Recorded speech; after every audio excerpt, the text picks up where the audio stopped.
बापू मैं तेरा लागे दूंगा। घर पे जॉन में केक ले बाहर लेके गया था। स्ट्रेंजर थिंग्स सजेस्ट करी थी मैंने। स्ट्रेंजर थिंग्स कुछ नहीं है समझ में। देखी मैंने फर्स्ट पार्ट, पता मुझे।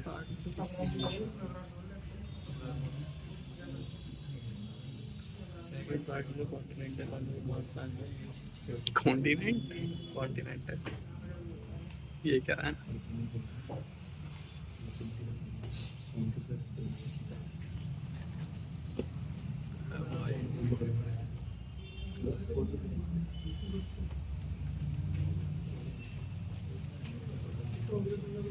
चलो देखो यार क्लास शुरू करते हैं। अबे तुम कल आए थे, मैंने तुम्हें कल कहा था याद करो, वो जा रहा है डीएनए। ये तो कहा था कल डीएनए जा रहा है।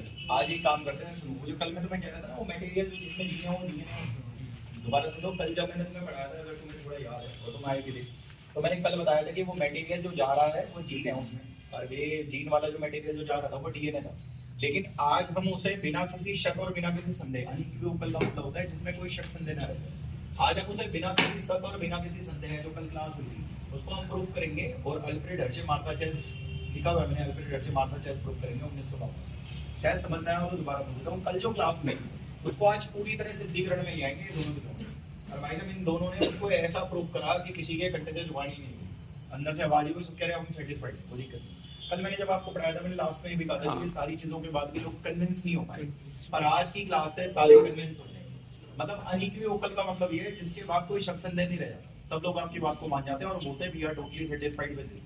सिंपल ये। तो मैं आपको कोई बता रहा हूँ, वो मटेरियल जिसमें जीन थे, कल मैं आपको बता रहा था, वो जाने वाला मटेरियल डीएनए था, लेकिन आज उसको बिना किसी शक और बिना किसी संदेह के प्रूफ कर देंगे हम दोनों के दोनों हमने सुना।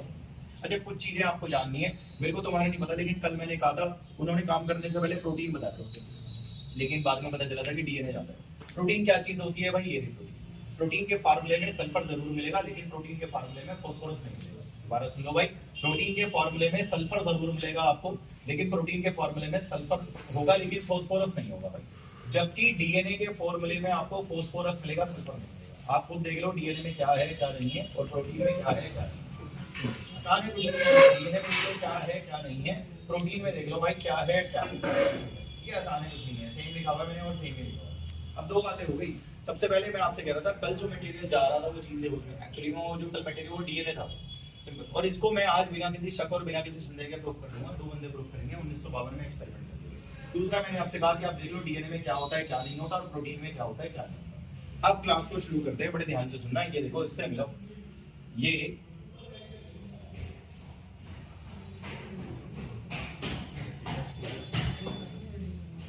ओ या भाई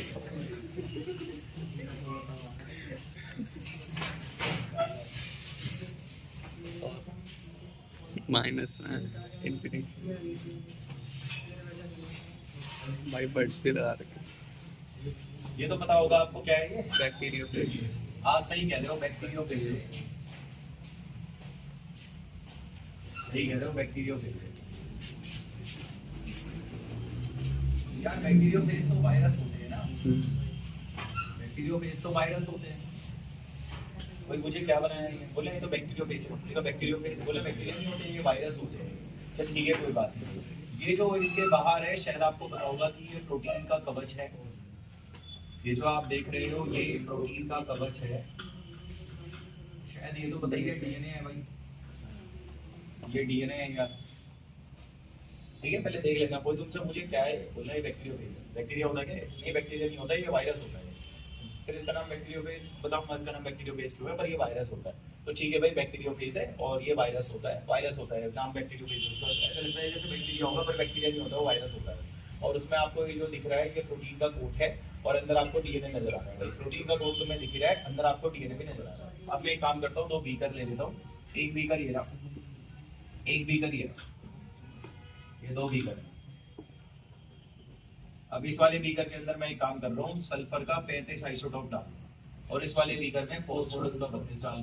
क्या ये भाई सल्फर 35 जो होता है ना, वो रेडियो एक्टिव एलिमेंट होता है, और फास्फोरस 32 भी रेडियो एक्टिव एलिमेंट होता है, में रेडियो एक्टिविटी होती है। चलो ठीक है कोई बात नहीं। तो इस वाले बर्तन में आपने सल्फर 35 भर दिया है, और उस वाले बर्तन में आपने फास्फोरस 32 भर दिया है, दोनों के दोनों रेडियो एक्टिव। तीन बातें हो गई। पहला टॉपिक का नाम जो मैं नहीं बोल रहा बोल दिया मैंने, 4 बार। दूसरा भाई डीएनए में क्या है, प्रोटीन में क्या है, वो भी ठीक है, कोई बात नहीं। डीएनए में देख लो क्या है, प्रोटीन में क्या है और क्या नहीं। तीसरा भाई मैंने आपको बताया कि ये बैक्टीरियोफेज है। बैक्टीरियोफेज कुछ नहीं, वायरस होते हैं, बैक्टीरिया नहीं होते। मैं सोचो कि बैक्टीरियोफेज बैक्टीरिया होगा, बैक्टीरिया नहीं होता, वो वायरस होता है। तो बैक्टीरियोफेज है और ये वायरस होता है भाई। इस पे आप डीएनए तो देख ही रहे होंगे, साथ ही साथ आप प्रोटीन के कोड्स भी देख रहे हैं। सिंपल। मैंने फिर 2 बर्तन ले लिए, एक बर्तन ये रहा और एक बर्तन मेरा था, लट्टम से ले लिया मैंने तो। और भाई बर्तनों में आप देख रहे हो, उसमें मैंने सल्फर 35 चमकने वाला एलिमेंट और उसमें फास्फोरस 32 चमकने वाला आइसोटोप एलिमेंट भर दिया मैंने। ठीक है, अब क्या करूँ, अब एक काम करो, इसको इसमें डालो, डाल दिया, इसको भी इसमें डालो, डाल दिया, और इसको उसमें डालने के बाद ग्रोथ करने दो। ग्रोथ मतलब कितने हैं भाई, एक के 2, 2 के 4, 4 के 8, ऐसे ग्रोथ करने दो भाई। जब मैं इसको इसमें डालूंगा और ग्रोथ करने दूंगा, तो मैं यहाँ लिखता हूँ कि मैं ग्रोथ करने दूंगा, और इसको भी मैं इसमें डालूंगा और मैं ग्रोथ करने दूंगा। तो ये होंगे भाई 1 के 2 और 2 के 4 और 4 के 8, ऐसे ग्रोथ कर रहे हैं वो बढ़िया कर रहे हैं। ये चीज हो रही है भाई।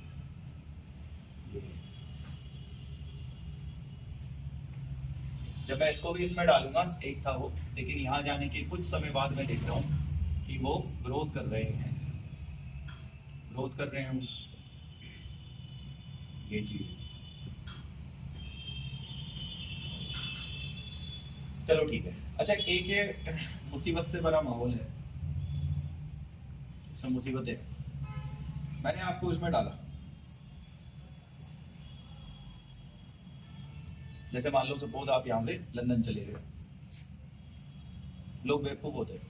आप लंदन गए, अगले दिन मेरा फोन आ गया, मैंने कहा यार कैसा है लंदन, आप मुझे सही नहीं बताओगे, पता आप सही का बताओगे जब आप वहां जाने के बाद ग्रोथ कर जाओ, तब आप वहां के प्लस माइनस बताओगे। अगर वहां जाने के बाद आप ग्रोथ ही नहीं कर पाए, तो आप सिर्फ माइनस तो गिनाओगे। कोई बंदा दिल्ली आने के बाद गरीब हो गया, रोड पे भीख मांगने लगा, उससे पूछो दिल्ली कैसी है, कोई थोड़ी ना बोलेगा बहुत अच्छी है, यहाँ मजे है, ये है वो है, नहीं बोलेगा ऐसे। लेकिन कोई बंदा दिल्ली आने के बाद उसने कोठी बना ली, कोई नहीं बोलेगा दिल्ली मजेदार है। कोई बोलेगा दिल्ली आने के बाद मेहनत बहुत करनी पड़ती है, 10 रुपए से काम शुरू करना पड़ता है, थोड़ा मेहनत करो। 14-15 साल हो गए मुझे अब, लेकिन आज की डेट पे मैंने कुछ बना लिया। अब मुझे पता है कि यहाँ क्या प्लस है और क्या माइनस है। सिंपल ये कहने का मतलब ये है भाई, कहीं जा करके आपने सहन करने की क्षमता तब आती है जब आप वहाँ ग्रो कर जाते हो। अगर आप वहाँ ग्रो ही नहीं कर पाए, आपने सहन करने की क्षमता नहीं, आपको तो खुद ही दबाया गया, जब तो गड्ढे में चले गए। इसीलिए मैंने आपसे कहा कि उसको डालने के बाद ग्रोथ करने दो। ग्रोथ करने का मतलब है उसने सहन करना सीख लिया, इस केमिकल को उसने सहन करना सीख लिया, जब तो ग्रो कर पा रहा है। सिंपल ये, आसान है। देखो आपके घर वाले आपको डांट रहे हैं, आपने वापस में कुछ नहीं कहा, ये बात मुझे पता चली। मैंने कहा यार तेरे बापू ने तुझे इतनी गालियां होगी, तूने कुछ नहीं कहा, सहन करने की क्षमता आ गई ना आप में। सिंपल। वहीं आपके बाप ने आपको डांटा, आपने तुरंत उल्टा बोल दिया, तो सहन करने की शायद क्षमता नहीं है, रेजिस्टेंस नहीं आया जैसे हम बोलते हैं। वो रेजिस्टेंस तभी आता है जब, ठीक है भाई, बंदा ग्रो करना सीख जाता है, उसे पता है यार पापा का नेचर ऐसी है, वो बोलते हैं ठीक है, कभी कभी सबके सामने बोल देते हैं, कहना है ये छोड़ कोई नहीं, तो वो रेजिस्टेंस आ चुका है आपके अंदर। लेकिन उन्होंने बोला तुम वापस उनके मुंह पे कह रहे हो, तो रेजिस्टेंस थोड़े है। इसलिए मैंने कहा एक बार डालो, डालने के तुरंत बाद मत देखना आप, क्योंकि तुरंत बाद में काम नहीं हो पाएगा। आप डालने के बाद उसे ग्रो करने दो, अगर वो ग्रो कर गया इसका मतलब उसमें सहन करने की क्षमता आ गई। सिंपल। और ग्रो करने दो, ग्रो होने के बाद समझ रहा हूँ सहन करने की क्षमता आ गई। सिंपल ये चीज है। आप लंदन गए, वहां आप ग्रो कर गए, ऑब्वियसली बात है सहन करने की क्षमता आ गई, जब भी सहन करके आगे बढ़ गए। सिंपल सी बात है, सहन करने की क्षमता नहीं आती, मर जाते तुम तो, और गड्ढे में ही रहते। सिंपल ये है। इसीलिए भाई तो थोड़ा ध्यान से सुनना है। फिलहाल ये जो एक्सपेरिमेंट मैं आपको पढ़ा रहा हूँ, ये मैं नहीं करा रहा, ना ये एनसीईआरटी करा रही है, उन्होंने करा रहा है। साइंटिस्ट का नाम देख रहे होंगे आप, अल्फ्रेड हर्ट्जे मार्ठाचेस, 1952 में ये एक्सपेरिमेंट उन्होंने कराया।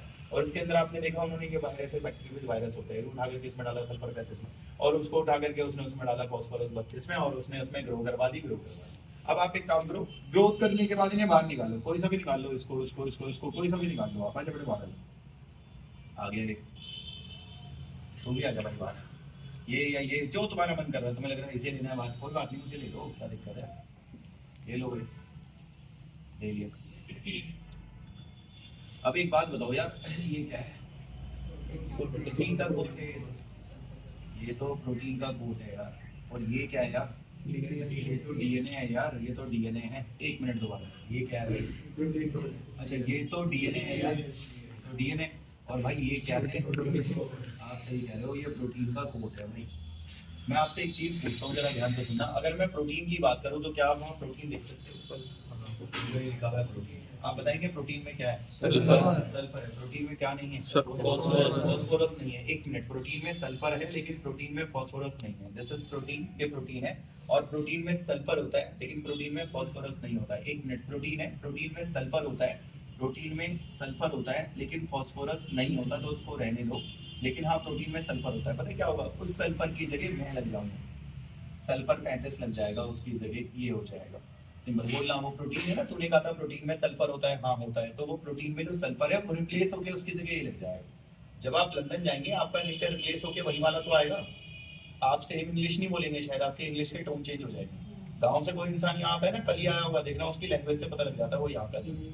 हमें समझ आ जाता है यहाँ का नहीं है क्या, कहता नहीं यहाँ का नहीं है, क्योंकि लैंग्वेज से स्लैंग आ जाता है उसका, पकड़ लेते हैं यहाँ का नहीं है। लेकिन शायद 5-6 साल में तो वो यही की तरह हिंदी बोलता है फिर, क्योंकि उसकी लैंग्वेज वैसी बन जाती है ना, यहाँ के लोगों के बीच में रह करके वो सेम ऐसी बोलेगा जैसे हम लोग हिंदी बोल रहे हैं। सिंपल ये वही चीज मैं आपको बता रहा हूँ भाई कि शुरू में क्या है, ठीक है भाई, प्रोटीन है, प्रोटीन में है नॉर्मल सल्फर, लेकिन आपने जिस वो वातावरण आप में लग जाएगा, सल्फर हो तो सल्फर 35 लग जाएगा, बात ये।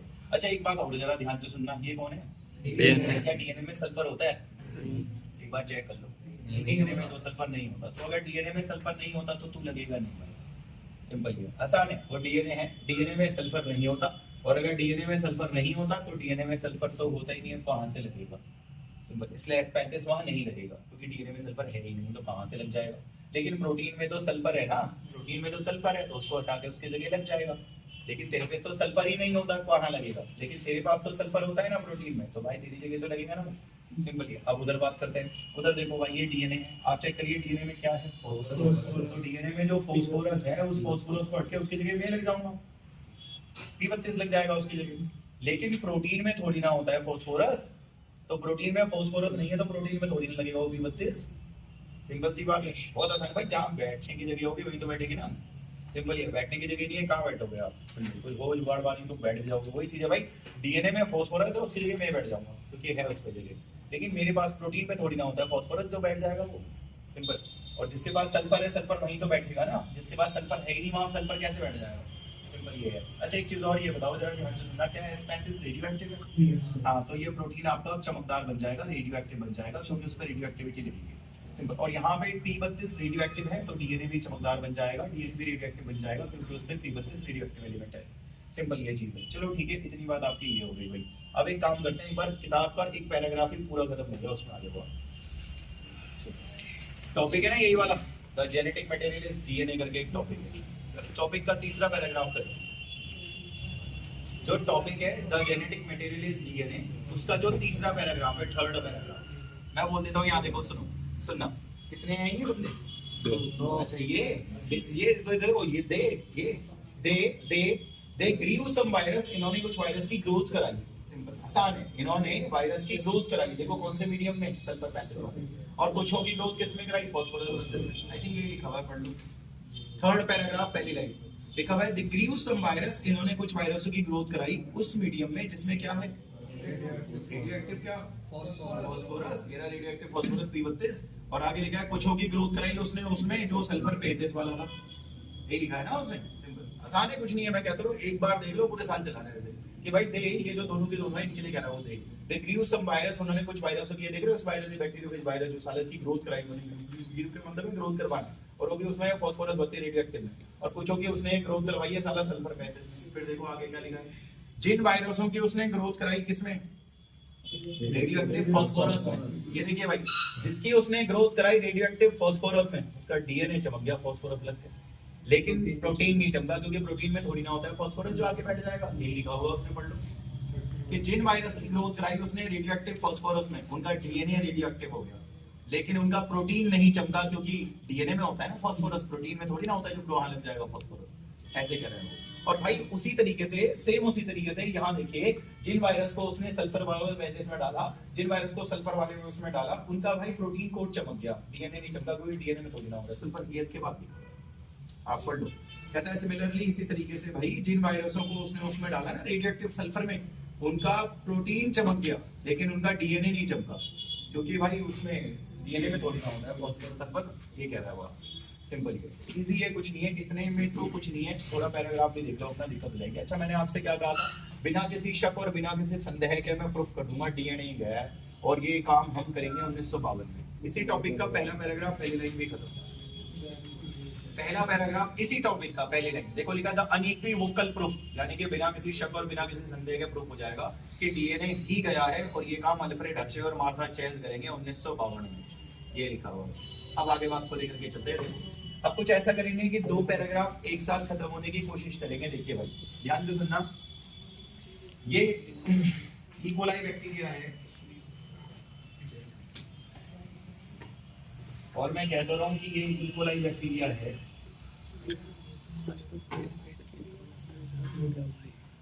तो बड़े ध्यान से सुनना भाई, इकोलाई बैक्टीरिया है, इकोलाई बैक्टीरिया है। क्या करेगा भाई, कहता है सबसे पहले तो मैं अपने आप को इस पे चिपकाऊंगा। मैंने कहा ठीक है भाई, सबसे पहले तो मैं अपने आप को इस पे चिपकाऊंगा। मैंने कहा ठीक है भाई, तो आप बोल देना कि फर्स्ट ऑफ ऑल सबसे पहले ये जो ये बैक्टीरियोफिल वायरस जो भी है ये अपने आप को अटैच कर रहा है उस पे, इकोलाई बैक्टीरिया के सेल पे अटैच कर रहा है। फिर क्या करेगा भाई, कहता है फिर मैं क्या करूंगा, सेल वॉल को तोड़ के, मैंने कहा अपना डीएनए अंदर डाल दूंगा। मैंने कहा ठीक है भाई, तो अपना जेनेटिक मटेरियल अंदर डाल देगा। कहता है वो सेल वॉल को तोड़ के मैं अपना डीएनए अंदर डाल दूंगा। मैंने कहा ठीक है भाई, इस प्रोसेस को हम लोग बोलते हैं, ये प्रोसेस इन्फेक्शन है, इसको इन्फेक्शन बोलते हैं। तुमसे पेपर में पूछे इन्फेक्शन क्या है, बोला इन्फेक्शन का मतलब ये है कि उसने अपने आप को चिपकाया और सीधा डाल दिया डीएनए। उसने अपने आप को चिपकाया, वो जेनेटिक मटेरियल सीधा नीचे डाल दिया। तो ये जो है ये अब नीचे आ चुका है, और ये जो है ये अब भाई नीचे आ चुका है। सिंपल सी बात है। अब आगे क्या होगा मैं बताता हूँ, आगे क्या होगा सुनना। पहले बताओ ये डीएनए पहले था कहाँ, ऊपर था, लेकिन अब वो डीएनए कहाँ आ चुका है। अब ये सोचो, बैक्टीरिया भी इतना आराम ज्यादा है, उसे लगता है ये मेरा है। मैंने कहा ये तो मगर उसका है, तो मेरे को दे दिया ना, मेरा हो गया। और बैक्टीरिया क्या करता है, बैक्टीरिया की कॉपी बना देता है यार, एक के दो, दो के चार ऐसे बना देगा। बैक्टीरिया इतना बदतमीज है, उसकी कॉपी बना देता है यार, ये दिक्कत हो जाती है। अब आप फाइनली क्या बोलने वाले हो, मैं तो शायद ये बोलने वाला हूँ कि ये जो है ये कौन है, बैक्टीरियोफेज वायरस है सिंपल। और इसने क्या करा, इसने बैक्टीरिया को अपने आप को अटैच करा है, फिर इसने क्या करा, मेटल डाल दिया है। फिर वो बैक्टीरिया सोच रहा है मेरा है, उसने उसको मैन्युफैक्चर करना शुरू कर दिया। सिंपल उल्टा बोल दूं, देखो बैक्टीरिया के अंदर आप देख रहे हो एक के दो हो गए। सिंपल आया कहाँ से, ऊपर से उसने डाला। सिंपल कैसे डाला, पहले अपने आप को चिपकाया, सेल वॉल थोड़ी को डाल दी। सिंपल सी बात है, सीधा बोल दो भाई, इसने अपने आप को सबसे पहले बैक्टीरिया पे चिपकाया, उसके बाद सेल वॉल तोड़ के अपना डीएनए डाला, उसने सोचा अब ये मेरा ही है, उसने उसको डोज कर दिया। इस प्रोसेस को इन्फेक्शन कहते हैं। सेकंड पैराग्राफ पढ़ना आप। सेकंड पैराग्राफ जो नहीं पढ़ा आपने, उसकी पहली लाइन पढ़ो आराम से पढ़ो। कहता है ये जो बैक्टीरियोफेज वायरस है ना, ये सबसे पहले अपने आप को बैक्टीरिया पे अटैच करेगा, और उसके बाद उसमें वो अपना डीएनए जेनेटिक मटेरियल डाल देगा। आगे लिखा हुआ है बैक्टीरिया भी इतना हराम है, वो नीचे सोचेगा कि ये मेरा ही है, और उसको मैन्युफैक्चर करना शुरू कर देगा। ऐसे लिखा बहुत आसान है, यही मैं आपको कह रहा हूँ भाई कि ये बैक्टीरिया पे सबसे पहले उसको अटैच करेगा, उसके बाद अपना जेनेटिक मटेरियल डाल दिया, और फिर बैक्टीरिया भी इतना बदतमीज है, सोचा मेरा ही है, वो मैन्युफैक्चर करना शुरू कर दिया। सिंपल। अच्छा एक बात बताओ, इस प्रोसेस का कुछ नाम बताया मैंने आपको, इन्फेक्शन बताया। एक मिनट, आप कह रहे हो आपको इन्फेक्शन हो गया, तो इन्फेक्शन का मतलब ये तो होता है जैसे मैंने बोला यार मुझे ना इन्फेक्शन हो गया, इसका मतलब किसी कीटाणु ने मेरे को पकड़ा होगा, उसने अपना जेनेटिक मटेरियल मेरे अंदर डाला होगा, मेरे में रेप्लिकेट होकर के मेरी तबीयत खराब हो गई।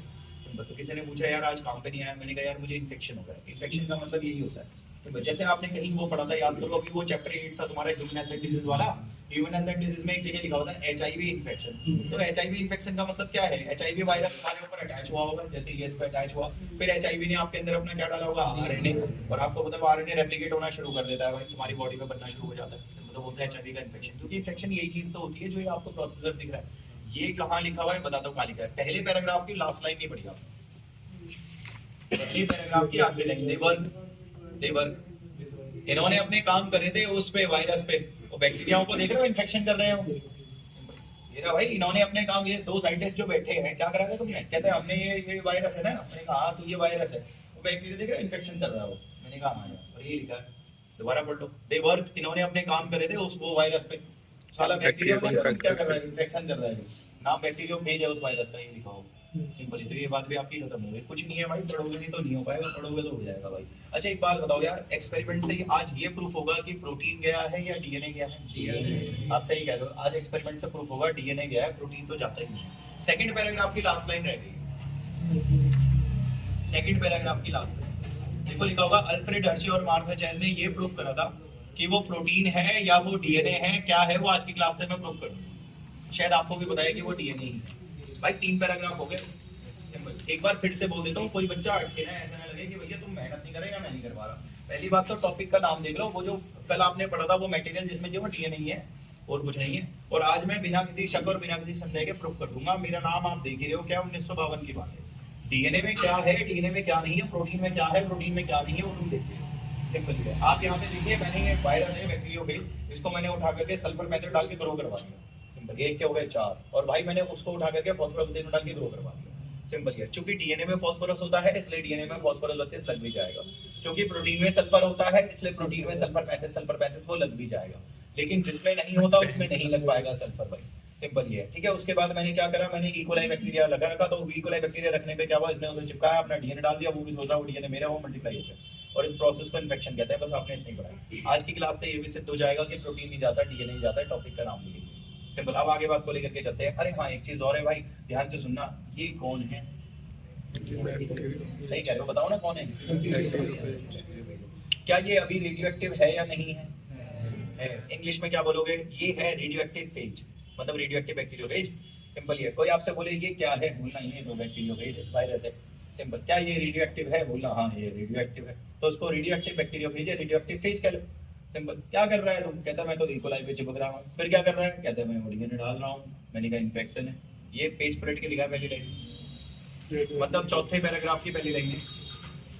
देखो लिखा है ये जो रेडियो एक्टिव बैक्टीरियोफेज है, मतलब रेडियो एक्टिव फेज लिखा है ना, वो सबसे पहले अपने आप को उस पे चिपका रहा है बैक्टीरिया के सेल पे, और इन्फेक्शन प्रोसीड कर रहा है। ऐसे लिखा हुआ है, उतना ही पढ़ना है आपने। कोई पूछे इस लाइन का मतलब, उसे बोलना ना, उसको बोलना है क्या है ये, देखो नहीं पता क्या है, बैक्टीरियोफेज है और क्या है। और साले वो रेडियो एक्टिव सल्फर पहनते उसमें रेडियो एक्टिव भी हो, तो रेडियो एक्टिव बैक्टीरियोफेज बोल या रेडियो एक्टिव फेज बोल। और वो क्या कर रहा है, वो बैक्टीरिया पे चिपका रहा है, चिपकाने के बाद वो इन्फेक्शन। सिंपल ये लिखा हुआ भाई। अब आप एक काम करो, सुनो। नंबर 2, आप ना एजिटेशन कर दो। यार ये क्या है एजिटेशन? एजिटेशन को एक और नाम से जानते हैं, ब्लेंडिंग के नाम से। ये कर दो आप मिक्सिंग। अब ये क्या चीज है, जरा ध्यान से सुनना भाई, ये क्या चीज है समझना है इस बात को। देखो आप, आपके घर में वो ब्लेंडर मशीन तो होगी, ऐसी वाली जो आती है ब्लेंडर मशीन, जनरल होता है। एक बायोलॉजिकल ब्लेंडर आता है, लेकिन उसमें नीचे ना ब्लेड्स नहीं होते, उसमें नीचे गरारी होती है प्लास्टिक की, जो बायोलॉजिकल ब्लेंडर होता है। स्कूल बेकार है आप लोगों के, स्कूल वाले ले आते हैं तुम्हें बायोटेक से, लैब मिलेगा तुम्हें ब्लेंडर। ये तो उसमें नीचे लगा होगा प्लास्टिक जैसी ब्लेड, और जग इतना बड़ा नहीं होता, वो छोटा सोल्यूशन, उसके डिजाइनिंग थोड़ा अलग होती है, उसकी घर जैसा नहीं होता वो स्टील का। तो ऐसे करके एक जग होगा, वो क्या करेंगे, इसमें सोल्यूशन डाल देंगे। उसमें सोल्यूशन जो डालेंगे, ध्यान से सुनना, इसमें सोल्यूशन डाल देंगे, और उस सोल्यूशन में ये दोनों माना होंगे, ये दोनों के दोनों। सिंपल। जो उसमें सोल्यूशन ये उठा करके डाल दोगे, सिंपल ये काम करता है, ठीक है। और जब सुनो, जब ये उठा करके तुम उसमें डालोगे तो ऑब्वियसली बात है वो बिजली से वो घूमता है वो नीचे, सिंपल। तो घूमेगी मोटर, जब घूमेगी तो पूरा सोल्यूशन क्या होगा भाई, घूमेगा। जब पूरा सोल्यूशन घूमेगा, रुक जाओ, एक बात तो कहना भूल गया मैं, क्या ये डीएनए यहाँ है या नीचे? ये डीएनए नीचे है, तो बेटा इसका वजन ज्यादा होगा या इसका वजन ज्यादा होगा? नीचे। नीचे वाले का क्यों ज्यादा होगा? 4 के 8। सोचो तुम्हारे शरीर में हड्डियां 206 से 512 हो जाए, फिर 512 से और डबल हो जाए, तो आपका वजन तो बढ़ रहा होगा, क्योंकि माल बनता जा रहा है। तो जब डीएनए बनता जा रहा होगा डीएनए, तो उसका वेट बढ़ रहा होगा इकोलाई का, तो इकोलाई का तो वेट गेन हो रहा है, उसका मॉलिक्यूलर वेट बढ़ रहा है। लेकिन तेरा वेट थोड़ी ना बढ़ रहा है, तूने तो और देखिए अपना वजन घटा और लिया। मतलब इसका मतलब ये वजन में क्या होगा भाई, ये वजन में क्या होगा भाई, जब ये दोनों के दोनों उसमें घूमेंगे, तो घूमने से पता है क्या होगा, ये दोनों टूट जाएंगे और टूट के ही अलग हो जाएंगे। सिंपल ये होगा। ये बिल्कुल ऐसा है भाई, एक पतले से धागे में एक भारी पत्थर बांध देना। आपको भी पता है हल्के में तो ठीक है, लेकिन जब आप उसे बहुत जोर से घुमाओगे, उसे हो सकता है कि वो पत्थर जो है धागे से टूट के अलग हो जाए और कहीं गिर जाए। सिंपल। अगर धागे में मजबूती कम है तो सिंपल तो होगा यही ना भाई। सिंपल ये कि वो जो धागा होगा वो और पत्थर, भाई आपको पता है आप उसे फोर्स तो लगा रहे हो, लेकिन इसके चलने की और इसके चलने की वेलोसिटी अलग अलग होगी। आप समझ पा रहे होंगे मैं क्या कह रहा हूँ, क्योंकि दोनों का वेट अलग है, तो उनको चलाने के लिए ऑब्वियसली आप जो फोर्स लगा रहे हो वो अलग अलग के हिसाब से होता है। तो वही चीज है भाई, जब इन दोनों को, ये जो दोनों हैं, इसको पूरे को उठा करके मशीन में चलाओगे, तो मशीन में क्या होगा भाई, ये जब चलेगा ना ये टूट जाएगा, और टूटने से ये दोनों एक दूसरे से अलग हो जाएंगे। चुपचाप से ऐसा डायग्राम बना दो आप, इस तरह का डायग्राम आप बना दो। कोई कहे क्या हुआ भाई, टूट गए, क्यों टूट गए भाई, हमने उसमें घुमाया ना ब्लेंडर में। तो ब्लेंडर में जब हमने एजिटेशन का मतलब होता है वही घुमाना, जब घुमाया तो वो दोनों के दोनों अलग हो गए। और हाँ, इसके अंदर डीएनए तो ये पड़ा वही था गया, ये चीज है। इधर भी यही काम करना है आपने, जिसकी वजह से वो अलग हो जाएंगे और ये अलग हो गए, कोई दिक्कत नहीं है। ये पड़ा हुआ है डीएनए भाई, टेंशन नहीं। कोई आपसे बोले क्या करा, कुछ नहीं, इसको इससे मैंने हटा दिया। कैसे हटा दिया, उसमें घुमा के।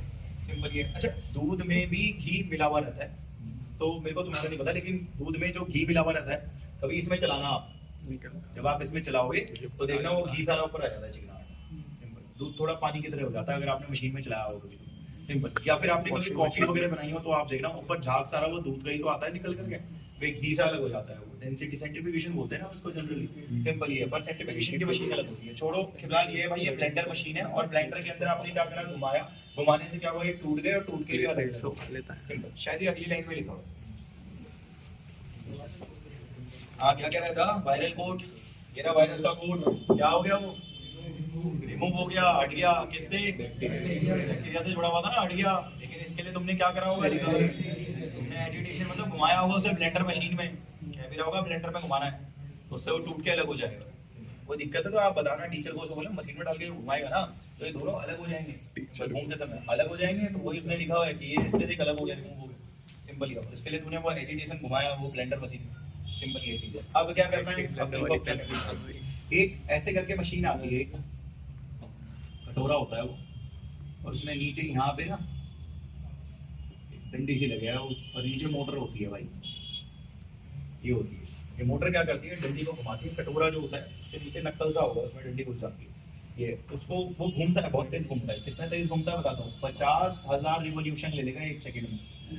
ये स्पीड होती है इस मशीन की। ये बायोलॉजिकल सेंट्रीफ्यूगेशन मशीन है। ये एक सेकंड में 50,000 स्पिन ले लेती है। ये इतनी तेज घूमती है भाई।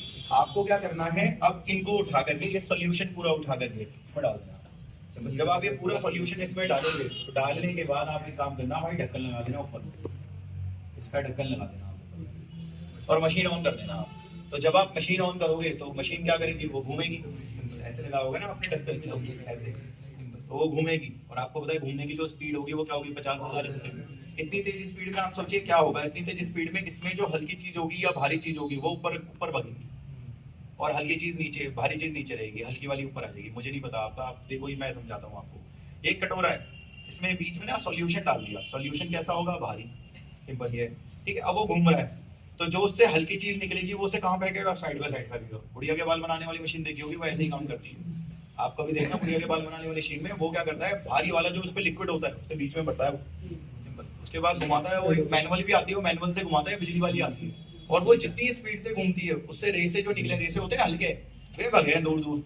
तो बहुत देर में देखना बहुत सारे रेशे हो जाते हैं। फिर उसके बाद वो एक स्टिक से कलेक्ट करके आपको दे देता है, कॉटन कैंडी बोलते हैं इसे। सिंपल है, उसमें यही है, वो इसी तरीके से मशीन काम करती है। अब एक बात बताओ जरा ध्यान से सुनना भाई, भारी कौन है, ये तो भारी वाले कहाँ रहेंगे, नीचे नीचे रहेंगे। हल्के कौन है, तो हल्के वाला आ जाएगा ऊपर कटोरे में। और जब ये काम चल रहा होगा तुरंत एकदम दोनों कटोरों को अलग कर देना आप, जिसकी वजह से दोनों क्या हो जाएंगे, अलग अलग कटोरे में आ जाएंगे। एक कटोरे में ये महाराज होंगे और दूसरे कटोरे में ये महाराज होंगे। तो अब की बार आपने क्या करा, दोनों को सेपरेट कर दिया ना। सिंपल, ये दोनों को सेपरेट कर दिया अलग अलग में। इसके लिए आपने क्या करा, इसके लिए मैंने सेंट्रीफ्यूगेशन वाली मशीन में इसे घुमाया है। सेंट्रीफ्यूगेशन वाली मशीन में मैंने स्पिनिंग करवाई है। कितनी स्पिनिंग, वो 50,000 रिवोल्यूशन है। बहुत आसान है, कोई आपसे बहस करे तो आप उसे बता देना। इन दोनों को उठा करके आप उसमें डाल दें, और इन दोनों को उठा करके उसमें डालने के बाद वो कटोरा जब चलेगा तो उससे क्या होगा, वो हल्की चीज को फेंकेगा ऊपर। तो हल्का है ये आ जाएगा ऊपर। सिंपल। और जो भारी होगा, भारी उसमें नीचे ही रहेगा। चलते चलते दोनों कटोरे अलग कर देना। सिंपल। तो आज दोनों अलग अलग में आ जाएंगे आप। सिंपल। यहाँ भी यही काम करना है भाई। तो दोनों के दोनों अलग अलग में आ जाएंगे। ये इसमें आ जाएगा, ये इसमें आ जाएगा। इसके बाद दिखाओ, देखो लिखा है। अब क्या करना है, जो वायरस का जो कोट है, ये बैक्टीरियोफेज का जो कोट है, वायरस का कोट, इसको तुम्हें सेपरेट करना है, अलग करना है। ये लिखा है ना उसने। और अलग करने के लिए लिखा होगा स्पिनिंग, घुमाना है तुम्हें उसे, सेंट्रीफ्यूगेशन मशीन में घुमा लेना, वो अलग हो जाएगा। वो ऐसे करके लिखा हुआ उसने। सिंपल। अच्छा मैं आपको एक और बात बताता हूँ, जरा ध्यान से सुनना, ये देखो समझना। ये बताओ यहाँ कौन चमक रहा है, प्रोटीन चमक रहा है, डीएनए चमक रहा है, प्रोटीन चमक रहा है भाई। एक मिनट भाई, ये प्रोटीन है और ये चमक रहा है, ये लिखा हुआ है रेडियो एक्टिव प्रोटीन है। सिंपल। प्रोटीन चमक रहा है भाई, तो प्रोटीन चमक रहा है भाई, तो प्रोटीन चमक रहा है भाई। सिंपल। नहीं, प्रोटीन चमक रहा है, प्रोटीन चमक रहा है, क्योंकि प्रोटीन चमक रहा है। यहाँ कौन चमक रहा है भाई, डीएनए। वो डीएनए पहले कहाँ है, उसके अंदर उसको चिपका रहा था। सिंपल। लेकिन अब वो डीएनए कहाँ चला गया था, नीचे, वो चिपका रहा था। पहले तो तेरे पास था, कहता है अब तो वो अंदर उसके पास है। पहले वो तेरे को चमका रहा था, अब वो तेरे को चमका रहा है। तो शायद वो चमकती हुई चीज पहले कहाँ थी, अब कहाँ है। और वो चमकती हुई चीज पहले ऊपर थी, अब नीचे है। क्यों, क्योंकि वही आई है। तो वो चमकती चीज ही आई है भाई। पहले तो ऊपर चमक रही थी, अब नीचे चमक रही है। वो चमकती चीज डीएनए वही आई है। सिंपल है। वो प्रोटीन साला, वो प्रोटीन जो चमक रहा है वो वही है, और आज भी वही हो। वो तो नहीं गया अंदर प्रोटीन। सिंपल। आप बताने बोले प्रोटीन, प्रोटीन देख चमक रहा है वो।